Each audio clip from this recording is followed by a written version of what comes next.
How's it going, folks? Jack here. Welcome back to Park to Prem. Yesterday, there was the end of Season 8 bonus weekend episode. Did you see it? I hope you did. If you didn't, this is your warning. Editing Jack, put some flashing lights or some big text on screen. Disclaimer, don't go past this point if you didn't watch yesterday's end of season episode. And for those of you that are only tuning in for the transfer specials, I know you're out there.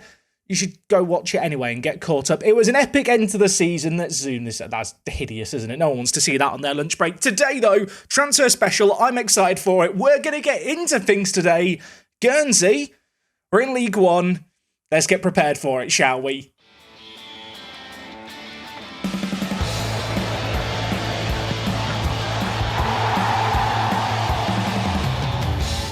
I don't know if you've noticed, I've changed the lighting behind me to like a yellowy orange, which doesn't look great on camera, I'll be honest, but it feels more transfer specially. It's the attention to detail with these videos that you come back for, isn't it? But yes, of course, we are at the end of the season, and I left things last time with us having, well, bottled the title, but going into the end of season review with some optimism. Our highest ever finish in the Football League. I mean, Guernsey have never been in the Football League, so it was always going to be the highest finish, but we managed to get promoted, and I discussed this back when we were in the Vanarama National League. I do feel like the Vanarama National League to the kind of League 2 level is the smallest step up in the entirety of a Park to Prem journey, and, well, we've done it the first time of asking, so I guess I was right. There's one man to thank for that. You can just see his name spread all over this screen here. Brandon Charles, 38 goals in 44 games. I thought we'd lost him after last season. You know, only 19 goals in 42. Pathetic. But no, this man this year turned up, didn't he? 11 player of the matches in 44 games. In a quarter of the games he played in, he was the best player on the pitch. I mean, that's Messi and Ronaldo levels of greatness. But anyway, to kick off things today, we have got the end of season review. Just as a little reminder, today's transfer special is part 1, and then tomorrow we're going to have part 2. Never done this before. What it means is at the end of this video here, you can go down in the comments, slate what I've done so far, and try and steer me in the right direction with what moves I should be doing for the next episode. Now, just to look at this year's transfers, of course, the transfers we made this season were rather significant. We brought in a lot of new players, we smashed our transfer record, and after a few seasons where, I don't know, I feel like some of our recruitment was a bit questionable, I do actually feel like we nailed it this year. Jay McGrath, or Jay McGrath, as I believe it's actually meant to be said, this man has been amazing. Record transfer, £120,000 spent. As I said, record transfer, £120,000 well spent. I'm not sure we could have asked for much more from a centre-back. Elsewhere in the team, of course, George Urphy joined us in January on deadline day. Was he a reason for success? Maybe. He got 3 goals, obviously a little bit in and out the team due to injuries, but when we called upon him, he did a job for us. Of course, alongside McGrath, we went with Apaya a lot this year. We signed him from Boston, a player who'd done it in the Vanarama National League. They decided to let him go. We snapped him up, and he was one of our best players this year. A 7.22 rating for him. Meanwhile, his former club, Boston, did avoid the drop. They finished 21st, though, so I don't think he's going to regret his transfer to us. Of course, a few other additions to the squad this year that were significant. Connor Panny looked really, really good in the centre of the midfield. 9 goals, 14 assists. That is pretty impressive. Barry Kelly as well, of course, signed from Arsenal, had that release clause. We've negotiated that release clause out of his contract. It was, I think, £450,000 to teams in the league above us. Now he's valued up to 1.8 million.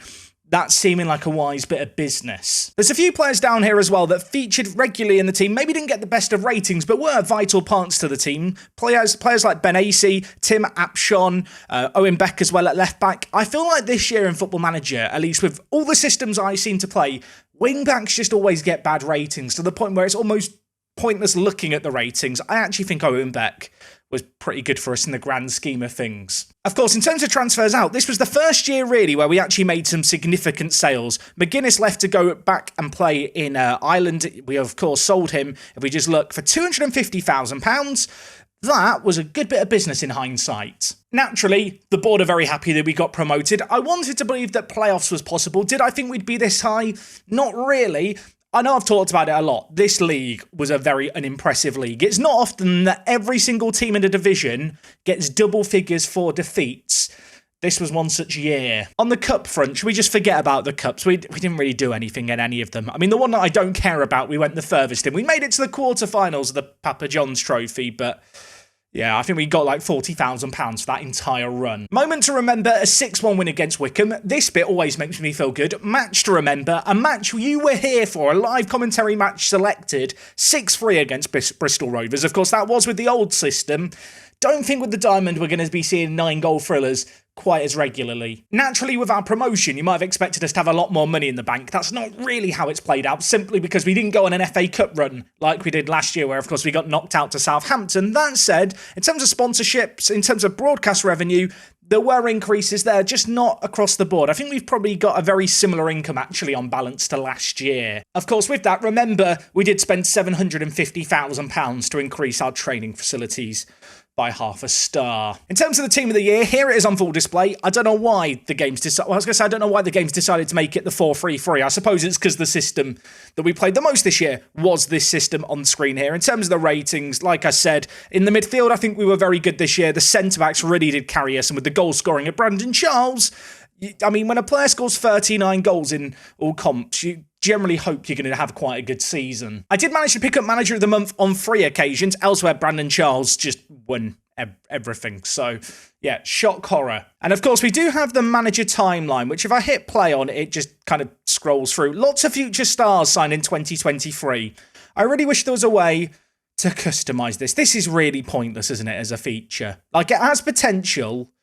I mean, let's move on. I don't want to claim we're big time now. 3,800 more followers on social media. That is huge. Now, in terms of the club vision going into League One, I'm kind of hoping they're not expecting us to get kind of safety, comfortably at least. And you can see here, actually, aim for next year, attempt to avoid relegation. I'm glad the board are realistic about that. Besides that, there's no nasty surprises. Is there anything worse than when you're going through this club vision inbox item at the end of the season and they've just stuck in something that you didn't expect to see? I find that upsetting. Just on the dynamics front, things are a little bit of a mess. Someone asked about this in the comment section. What's the dynamics look like? We have had a high turnover in personnel. With these kind of lower league to the top saves, naturally, players don't tend to establish themselves in the team for season on season on season because you're continuing to make progression. I suppose that is shown by the fact that we have one team leader.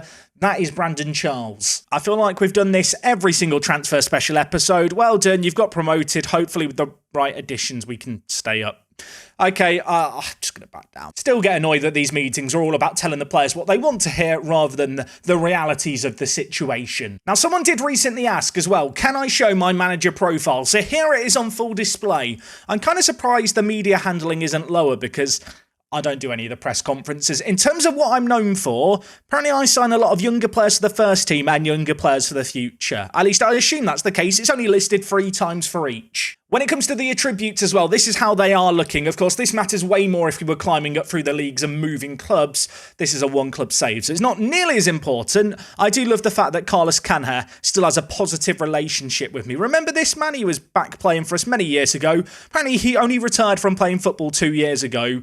At 35. I thought he was older than that. What I will say is we've only got our National A licence. Can I ask to start the Continental C licence board? Can we make that happen, please? Thank you. Now, of course, this is the transfer special, so we should probably do some transfery stuff. First and foremost, Trey George and Lewis Ferguson, 2 players who, if we'd stayed in League 2, maybe I would have considered keeping around. I think we're just going to let both their contracts run out. They've still been on part-time deals from when we're in the National League. Neither has contributed massively this year. Lewis Ferguson in this save game is bizarrely bad. Like, I've never seen a version of him this bad. Obviously, he has caps for Scotland. He is not going to be League One quality, though. Elsewhere in the team, James Hammond is currently on his way out the club. He's homegrown at club, third-choice goalkeeper. Does he want a new deal? We'll give him a new deal. Now, interesting to note here, he wants to be an under-18s goalkeeping coach as well. I mean, it's not like our under-18s is actually full of any players. So sure, we can do that. I'll give him a year-long deal. Everyone's happy. You might be sat there thinking, Jack, you've not mentioned your youth intakes a lot recently. No, I haven't. We've not had anyone even worth considering signing in our youth intakes. Our youth teams are looking a little barren. You might actually notice here with the under-21s, there's a load of kind of club legendy players that we're just keeping around. Players like Tony Gallagher on his way out the club. Kyle Farquhar is still here. I'm just keeping him hostage. It's like the reverse of Shrek. He's the guy up in the tower. Does that make me Princess Fiona? I don't answer. No answers on a postcard about that. This man agreed and announced he was going to leave on a free transfer. When we got promoted from the National League, he had a clause in his contract. They extended his contract by, I think it was 2 or 3 years. So he's still here to the end of next season. For the Tyler Forbes fans, he is still here. He's got 1 year left on his current deal. Does he want a new deal?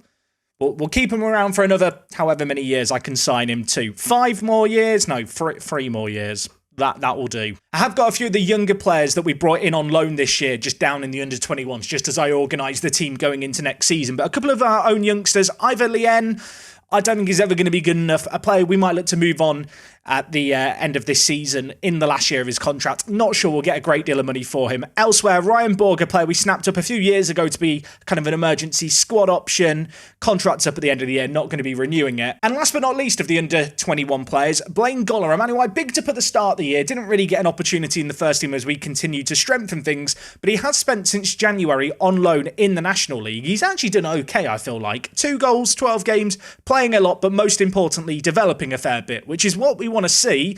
Might even consider loaning him back to Scunthorpe if they want him for another season. So going into this end of season scenario, this is how our first team looks. Of course, James Hammond is going to extend his contract. I have just demoted Ferguson and Trey down to the under-21s to organise things. There's a few other players that probably I need to think about moving on. I'm looking at Aidan Wilson here, thinking you've made 2 appearances on off the bench this year. Apparently, he's a good player for Vanarama National North and South teams. We'll move him on this summer. Besides our backup goalkeepers, though, we are in this weird situation where our team is kind of full of lots of good, maybe good League 2 players. There's not a lot of standout talent. Naturally, when you look at the best players in the team, McGrath's up there, Barry Kelly's up there, George Murphy has been absolutely immense, is also up there, kind of unsurprisingly.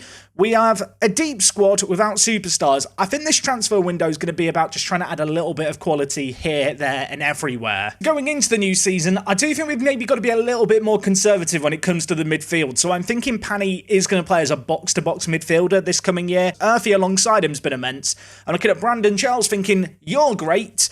Beck, McGrath, Apaya, you guys are amazing too. There are some gaps in the team I'd like to fill. Goalkeeper is one such position. Rob Carlton, I'm going to be honest, he's developed quite well. Surprisingly well, you might say, the goalkeeper. But I don't think he's been that amazing for us. I mean, maybe he's been a bit of a victim of the system we've played, but he's not covered himself in glory with the saves he's been making. I am looking at his 15 aerial reach and his general improvement and second-guessing myself. But if there's a better goalkeeper out there, I think we're going to get one in. Now, of course, this year we had Charlton in at right back, in on loan. He was okay, but he wasn't amazing. And we have got Calvin White, who we snapped up in January, who's a really solid backup option, who I would like to try and develop into something, the Scottish under-20 international. That said, he's not ready to start. We saw that at the end of last episode. So our right back is on order. In terms of the roaming playmaker role, we have been playing Liam Stewart there. With respect to Liam Stewart, He's not League One quality. Roaming playmaker is a super demanding role. It's perhaps the role that throughout this whole season I was looking to get someone in. That player didn't exist. With our new promotion, maybe such a player does exist. It's kind of funny, really. In the final third, we've got Owen Phillips, who I've actually told I will sell at the end of this year. Robbie Tim Apshawn, Robbie Smith as well. There's a load of good attacking options here, but I do feel like we might need an upgrade in the striking department. Can Brandon Charles really do it in League One? I certainly don't want to rely on him. He's the kind of player who in the lower league saves, like defenders don't have 14 acceleration and 15 pace, and he can just make that work. Not sure how sustainable that is. Certainly not relying on him for 38 goals again next year, I think would be wise. And you might have noticed as well an empty spot in the shadow striker position. We have got a couple of players that can play there. I'm looking at the likes of Barry Kelly, who could definitely slot in there if needed. Looking at Ben Acey as well. 2 more attacking-minded central midfielders that could maybe battle it out to start. But if there is an ability to bring in a bit more quality, I feel like a top-quality shadow striker would be the order of the day.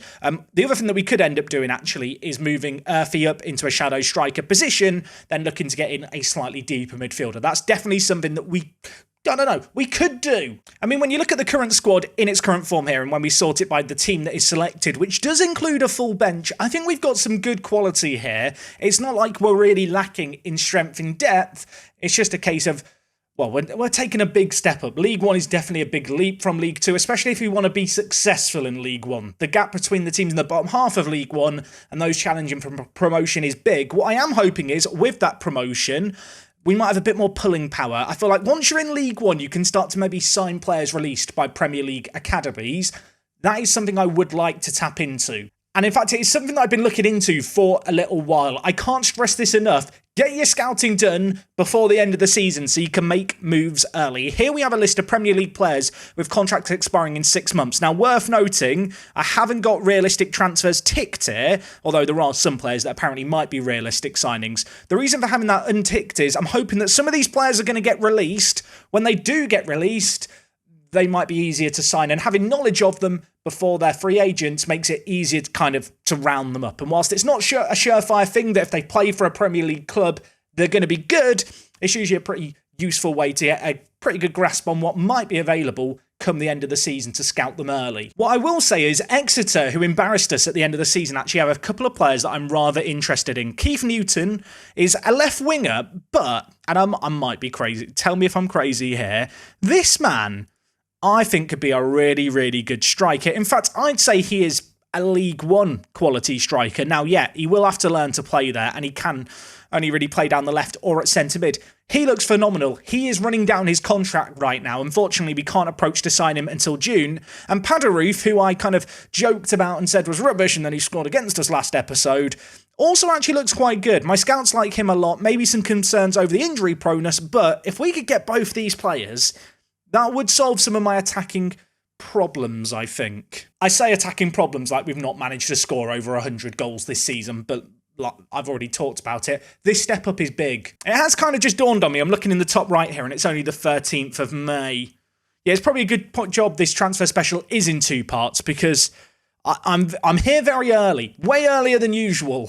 In fact, what I think I'm going to do is I'm going to start scouting a few more players, getting a knowledge base built up, and I'm going to come back on the 1st of June. I might try and sell some of the squad players, kind of try and get some stuff in order so we're ready just to go crazy signing people. So I'll see you in a couple of weeks. We'll check out who won the playoffs as well, because I'm sure there's a little bit of interest in that. Don't go anywhere. This isn't what I thought I was going to come back to, because I didn't think he was going to want to talk to me. Remember Scott Williams? You might. It was a while ago. If you're not binge watching the series, he was like season 1, season 2. Remember, you do remember him. Scott Williams, fan of the channel, club favourite. We sold him for 235k.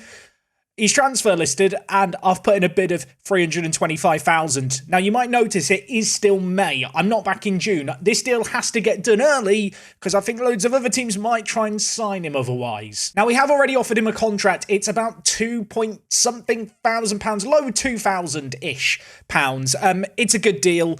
It's a deal that makes a lot of sense, and it's a deal that can be funded thanks to this news. Joe Rogers, who's been a bit meh this year, I offered him out for £500,000, and as you can see here, Dundalk came in with £300,000, which, I mean, you could do the math on this. It's a net spend of £25,000, but we have a sell-on clause with Scott Williams' contract, which means we get 30% of any profit. So that would be £30,000, which means, in a roundabout way, if Joe Rogers leaves the building and Scott Williams comes in, it is basically a swap. And if it does happen, I'll be quite happy. I didn't need a centre-back, but here we are. We're signing centre-backs because I'm sentimental. Please tell me it's not only me who plays Football Manager like this. I have also just made one sale already. It went through very, very quickly. Slimani has headed over to play in Algeria. We picked this man up from Montpellier. We've sold him for £125,000. That is money that goes into the bank that is going to bolster the transfer budget, maybe give us a little bit of wiggle room soon. I mean, let's get the Scott Williams deal done first, shall we? Now, one thing I am going to do at this point in the save game, just because we're 9 seasons into things now, I'm going to remove the regional first divisions and the regional premier divisions. That is going to reduce the amount of leagues we've got loaded, which is not insignificant, and will just help the game continue to progress quickly. Because this season, for the first time ever, I have noticed it has started to chug a little bit. Okay, confirmation, Joe Rogers is going to leave the club. Now, there's part of me that's thinking, delay this until we know Scott Williams is coming in, but equally, this man was not good enough to start at centre-back for us this year. Came in with a lot of hype, my scouts liked him, he underwhelmed, we had 2 better performers, and £300,000 is significant money. If we take that, along with the transfer budget, which I have already rejigged from the wage budget that was previously given, we've got some money to spend this summer. I'm really happy that this deal's happening. Scott Williams has agreed to join us. This man joining us for £325,000.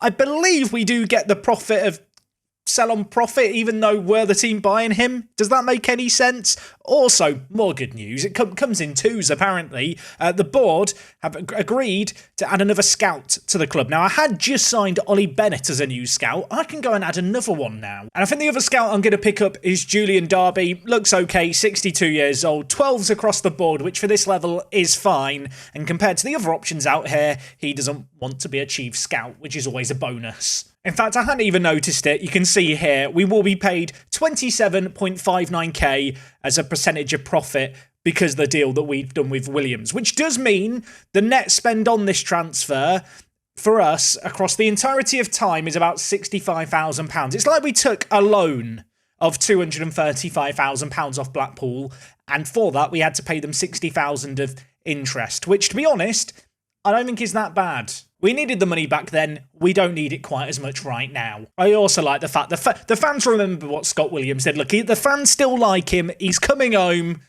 Is he homegrown at club as well? Oh, he absolutely is. He's going to be so useful when we're in the Champions League. I say that. He's 24. Will we be in the Champions League before he retires? I'd like to hope so. There's a very interesting signing that is available, Abu Kamara. Now, we need more strikers. We've already discussed this today. If we just compare him with Brandon Charles here, you can see not quite as quick, not quite as good attacking-wise, but a little bit better, I guess, everywhere else. A more well-rounded striker for sure. This year for Boston, got 23 goals in 39. He's transfer listed for £60,000. Woking apparently are interested in him in the National League. I mean, his goal-scoring record has been phenomenal. I might try and sign him, you know. Okay, bid accepted by Boston. How much do they actually want in wages? That is the big thing now. Kamara, 1.3 to 1.7, but expects to be a star player. He's probably going to be more of a squad player for us, which he's happy with. Let's try 1.4 and 3 years. 2 years, let's shake on it. I don't know if I love this transfer or not. I think we'll see what other options are out there, but he's a left-footed striker, which is something we do need. He's a consistent performer. He's done it in League 2. He's done it in the National League. And the last time we signed someone from Boston in Apaya, he was arguably one of the best players for us all season. So it feels smart. If you're wondering how he popped up on my radar, I was just having a sneaky peek at players that might be transfer listed, and there's a few players here. There are a few right-backs. I was looking at Ezra Carrington, who's a little bit one-dimensional in his play. But the next player down here, Jacob Rogers, as a right-back option, is not bad. I don't like the injury proneness. We struggled to find a right-back last summer. That is a position I want to solve this year. I'd love someone maybe a tiny bit better than Owen Beck, but for the other side, that's the dream. Now, over in the playoffs, Sheffield Wednesday lost in the semi-final, and there is a player on their books who I've had my eye on a little bit, and it's Christian Gadia here. He's Filipino, I believe. In fact, he is. You can see here, 36 goals, 28 appearances. Contract running down at the end of the year, but they have told me that I can make a bit of nothing and they will accept it now. So I kind of want to make a move now rather than waiting for the start of June where I could just approach to sign him. And I'm hoping that fresh with the disappointment of, them bottling the playoffs, he'll want to join us because he looks really good. I mean, if we just compare him with Kamara, I feel like if I can get in Christian Gadia, maybe I don't sign Kamara. Okay, very interested in negotiating terms. Wants a release clause, can't give you that. Training facility upgrade, can't give you that. It's fine though, happy to be a regular starter. Okay, what's the damage gonna be? I'll tell you what, these contracts that the players are asking for are not too unreasonable. Once a yearly wage rise, I can lock in a 25% promotional wage rise. Don't like the sell-on percentage. I'd rather give Gadia here a little bit more money and hope that might make him want to stick around. I'm going to try and get in an optional 1-year extension and see what they say. They want a relegation release clause. I'll tell you what, if you get relegated from League One, £300,000 for a player we signed on a free would be A-okay with me. Can we lock it in at £2,000 a week? We can. I mean, that on the face of it to me just seems like a really smart deal. 17 acceleration, 15 pace. Not the best goal scoring record, to be fair, this year. But I don't know, I'm just looking at Gadia thinking, you've played at League One level a lot and got some goals at that level. You look phenomenal. I think I can do a better job with them than Sheffield Wednesday have over the last few years. I don't like the injury proneness, but Everything else is amazing, and for a free transfer, I think it's just worth it. Bad news, Mainz in the Bundesliga have approached to sign Gadia. When I was talking about signing Gadia, didn't really anticipate there might be teams outside of England interested. Yeah, that is going to be a problem. Kamara set to sign for Guernsey. We're going to delay that and wait and see. Okay, we have arrived on that magical date where you get told, hey, here's all your players with contracts expiring in a month. You never really care about your own players at this point. I suppose occasionally you are reminded on this day, hey, by the way, all of your staff's contracts are expiring. We've not got to worry about that, fortunately. Now, one thing to consider is, I believe it's players who are 23 or younger, you do have to pay compensation to sign. So as much as I want to go and approach to sign Keith Newton now, I think if I was to try and offer him a contract, I'd get told I have to pay compensation, which could be any old amount. So instead, I'll suggest 16,000. Okay, well, Keith's off the table for now. I am actually just going to check my theory on the approach to sign thing here. I think if I just offer him regular starter Keith Newton and then go to negotiate, yeah, I thought this would be the case. We'd have to pay £110,000 in compensation. That's just not worth it. I'll tell you what, the pool of players with contracts expiring that I can sign is a lot smaller than the pool of players when we include all the youngsters as well. There's still some interesting players in here, but it's not nearly as exciting as I thought it was going to be. Just going through all the different positions for players that I might need. I'm actually sorting by wages as an attempted way to sort the quality. There's not many players here that are tickling my pickle that I'm desperate to sign at this moment in time. As I'm looking through these players, my eye keeps getting drawn to strikers. I need to remind myself, already got a few strikers we might be signing. Not playing with free strikers anymore. I don't need more strikers, Jack. Control yourself. I feel like all the good players that are available are centre-backs. Am I going crazy? There's just a load of really good defenders. Maybe the three at the back is cooling. Did talk about it, didn't we, earlier on this season, the possibility of playing a kind of three at the back variant with Scott Williams coming in and already having McGrath and Appiah. There is the temptation there, especially knowing we might want to play with kind of wing-backs as opposed to full-backs. It's an option for sure. I mean, in terms of recruitment, if I was to switch to kind of a three at the back, it would definitely make our job easier. It's not just transfer-listed centre-backs either. There are a lot of players with contracts expiring who are centre-backs here who I think could actually be kind of rather useful players that we could snap up on free transfers. I'm looking at someone here like Simu, answers on a postcard. This man tearing up in the National League. Did struggle in League 2 as a squad player, though. I think would be a pretty useful centre-back with that speed as well. Good consistency, good important matches, 28. Yeah, there are lots of centre-backs here. I suppose the advantage with today's format of the transfer special is I can approach to sign maybe a few, not for that much, but I can approach to sign a few centre-backs and then kind of just delay them and then wait for the YouTube comments to tell me if I've lost my mind or if I'm a genius. This man, Isaac Ibe, for Burton looks good. Ibe, of course, a traditional Italian last name. Am I going to have to pay compensation if I want to sign Ibe? Apparently, I'll have to promise training facility improvements. Also, £130,000 compensation because he's 23. No, thank you. Alfie Gilchrist was a player who popped up on my radar. He was playing for Exeter this year in League 2. Had an okay time. Had previously, you can see here, been playing for Rochdale. Also made a few appearances in League 1 for Wigan, but didn't really shine.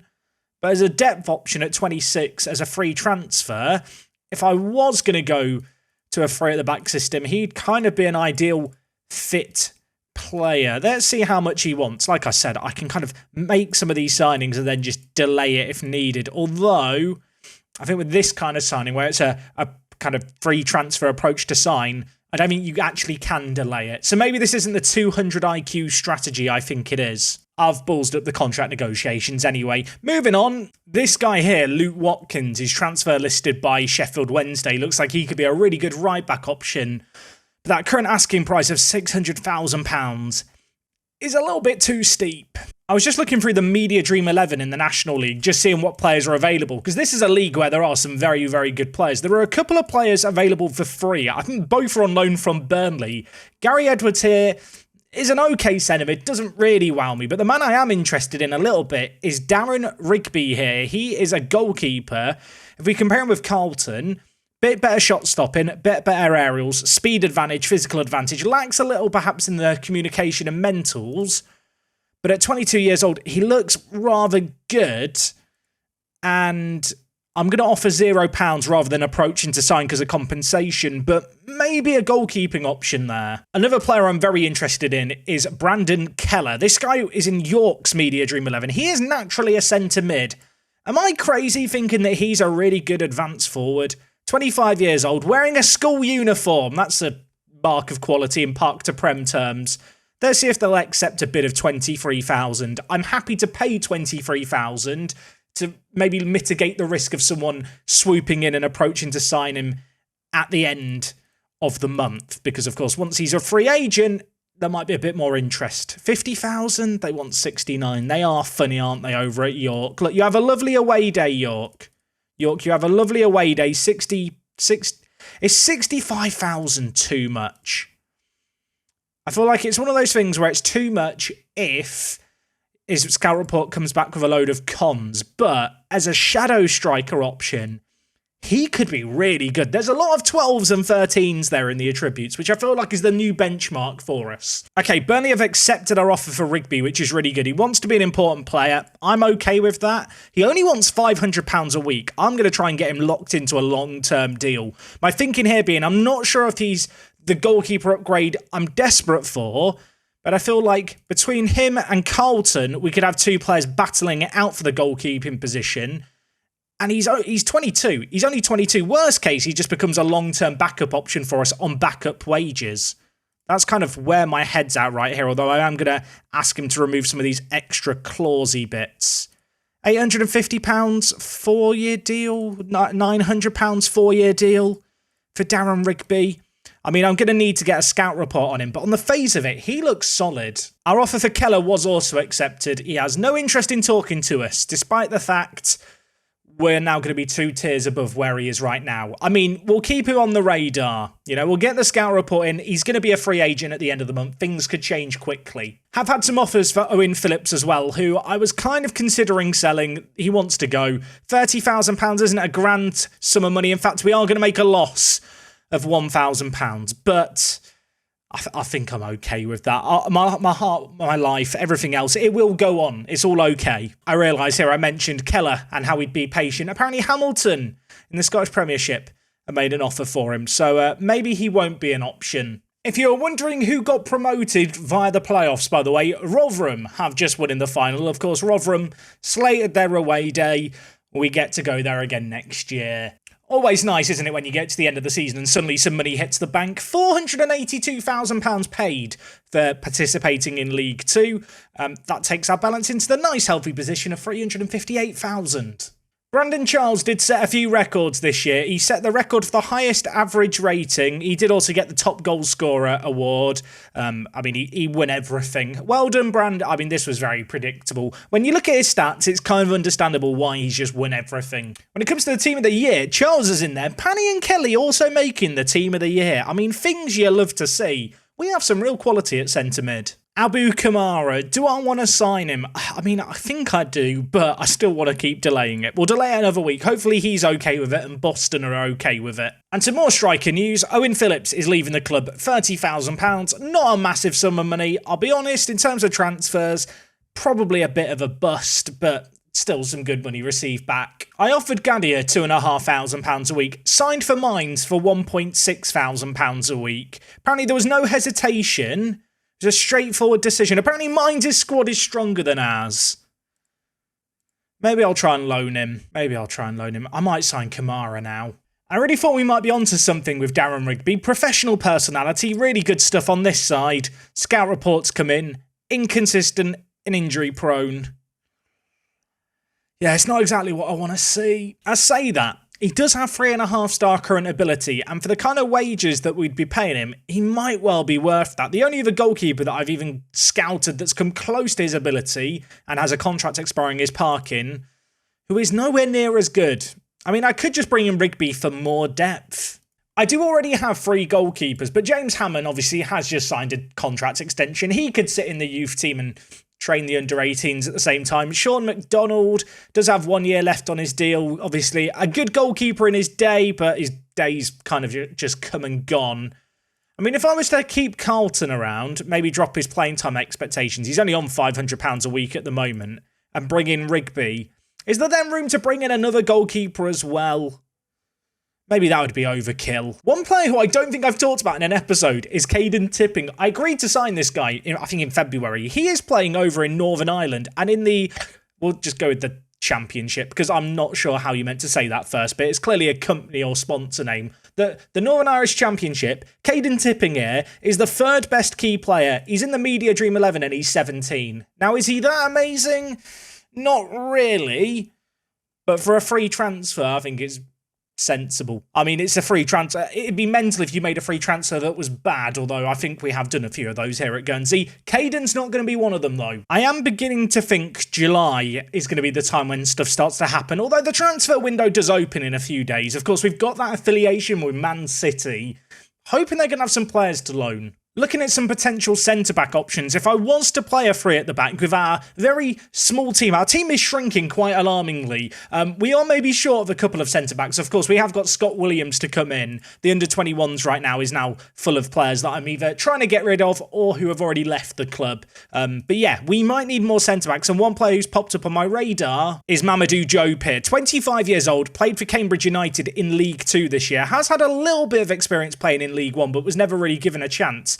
But this year, came off the bench 22 times, started 15 games, ended up averaging above a 7.0 rating, and as a potential free transfer who I'm hoping would be happy to be an impact sub, wants to be an important player, squad player, wants to be an important regular start, he wants to be a regular starter, I'm thinking Diop here could just be a sensible signing. Wants a relegation release clause, I'm okay with that. 2-year deal, can we go down to 950? 1,000. 1,000 is fair for everyone. But yeah, if we could sign Diop here for £1,000, I think that would be a sensible squad signing, and we probably should make a few more of those. Darren Rigby is delighted to have agreed terms with us. I don't know if I want Darren Rigby. I don't know if I'm delighted to agree terms with him. I'm going to delay this one. I need some guidance in the comments. Darren Rigby, inconsistent, injury prone, has had a few issues with major injuries that kind of put me off ever wanting to rely on him as a regular starting goalkeeper. But he'd definitely be some good opposition for Carlton. And, I mean, we could still easily drop McDonald and Hammond down a squad, have Carlton, have Rigby, get in another goalkeeper. I mean, it's a free transfer as well. It's very tempting. Hamilton have agreed to sign Keller, so that dream is dead. Owen Phillips has left the building. He's headed over to Montrose. Of course, we have finalised the deals of 2 players. Caden Tipping has joined us, 17 years old. He's going to vibe away and develop in the under-21s. Hopefully, though, he could turn into a good little striking option for us. Does need to improve his dribbling ability, mind you. And I think the most exciting signing we've perhaps ever made. We've smashed our transfer record to bring back the hometown hero. Scott Williams has returned after his departure back in 2024-25, 6 years later.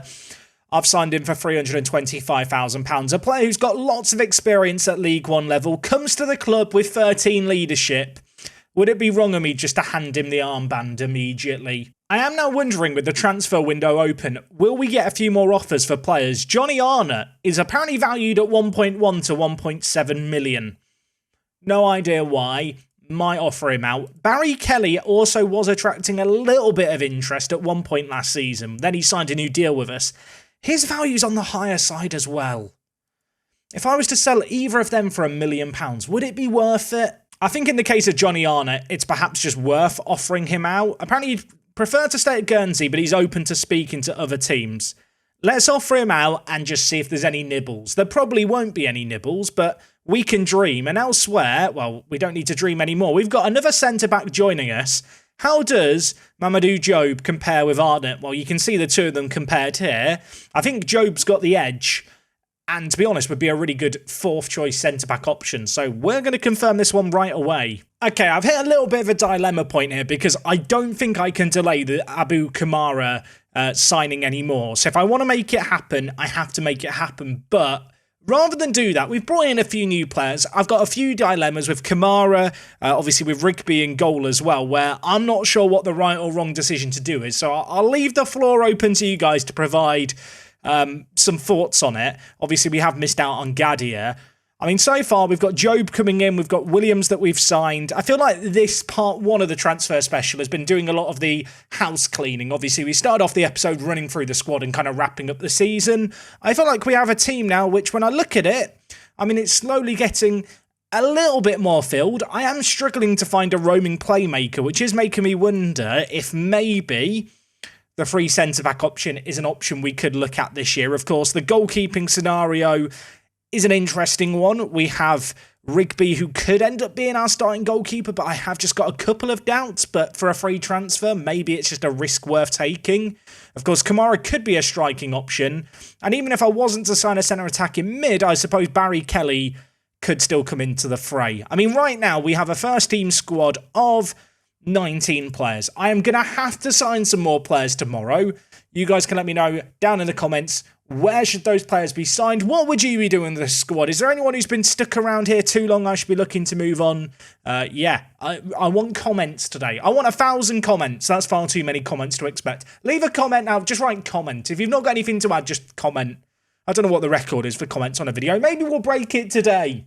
Like I said yesterday, today's transfer special is a little bit of an experiment, doing it over 2 parts to see how it maybe works, getting your feedback involved. Maybe I can bring up some comments over on tomorrow's video, show them on screen, and we can discuss some of the talking points around it. All in all, though, I am delighted to bring Scott Williams back. I feel like in YouTube Let's Plays, maybe it's just YouTube Let's Plays, I think it's how most people play Football Manager. You have this sentimental value. I am very guilty of it. That's why he's here. And, I mean, he is also a very good centre-back. I suppose that is shown by the fact he's now listed as our key player. Isn't that a beautiful sight? Scott Williams back in the key player section. Just makes me happy. If you have enjoyed today's episode, please do make sure to drop a like on it. Let me know what you think I should be doing in the transfer market. Lots of money to be spent still. Loads of work that can still be done. Maybe there's a few more players I could look to cash in on. £400,000, maybe slightly limited wage budget, although we could kind of wriggle it around a little bit. And of course, just as a little reminder, 1st of July, a lot of players are going to become available. Right now, it's only the 10th of June. It's right at the start of the transfer window, really. That's, I guess, the beauty of a 2-parter. Lots more action to enjoy tomorrow. I'll see you all then, shall I? Hopefully I do. If you don't come back, that would be sad. Bye.